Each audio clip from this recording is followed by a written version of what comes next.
Ketua Dewan Pengawas Indonesia Business Council Arsyad Rashid menanggapi kebijakan efisiensi anggaran yang diterapkan pemerintah pada 2025. Ia meminta publik tidak hanya melihat sisi negatif dari pemangkasan anggaran yang dilakukan Presiden Prabowo Subianto, terutama demi mendukung program makan bergizi gratis. Menurutnya, kebijakan ini tidak sekedar soal penghematan, tetapi juga untuk meningkatkan efektivitas tata kelola pemerintahan. Hal tersebut disampaikan Arsyad di kawasan Sudirman, Jakarta, Rabu 12 Februari 2025.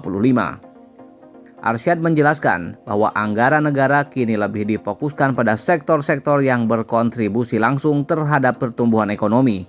Salah satunya program makan bergizi gratis yang dinilai penting bagi peningkatan kualitas sumber daya manusia.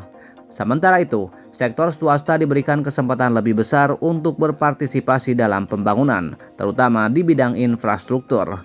Dengan adanya keterlibatan swasta, ia meyakini tata kelola pemerintahan akan semakin efisien dan pertumbuhan ekonomi dapat terus didorong secara berkelanjutan. Sebagai contoh, Arsyad menyebut proyek infrastruktur yang sebelumnya dikelola dan didanai sepenuhnya oleh APBN kini dapat dialihkan ke sektor swasta.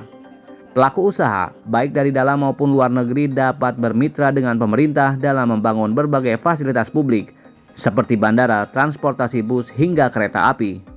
Lebih lanjut, Arsyad menambahkan bahwa skema ini tetap memberikan keuntungan bagi negara, karena pemerintah akan tetap memperoleh pendapatan melalui pajak dari investasi swasta.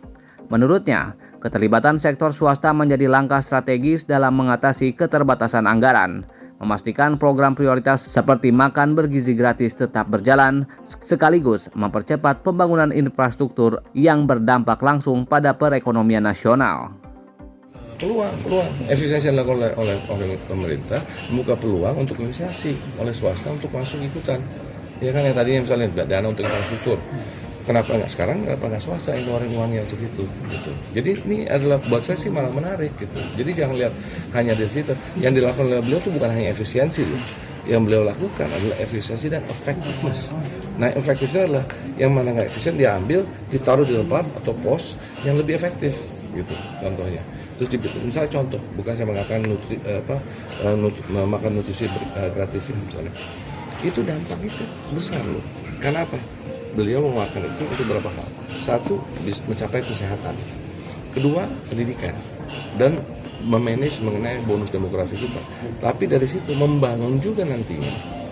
Untuk apa? Industri pangan kah? Tapi pangan itu perlu logistiknya. Perlu juga nanti segala macam di dalam ekosistem itu.